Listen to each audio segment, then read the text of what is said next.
摄影棚里，戏剧彩排正在进行，导演手舞足蹈，浑身是戏。当初要开始做这个节目的时候，那很多的同行，不管是电视的制作人，还是说做这些舞台剧的，他们就说不可能了，顶多做1季了。结果我们现在已经做了第5季，第6季、第7季，算长寿的节目。结合时事的单元剧好不容易打开观众群，招考新人演员却面临母语断层的问题。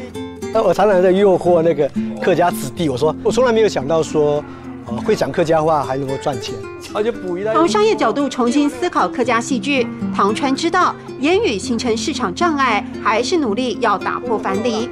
做西爱杀忙，这个是我们从小都听到大的。做西爱杀忙，做西爱杀忙，工作要努力。一句句动人音韵勉励着年轻人，把母语当成宝贝财产。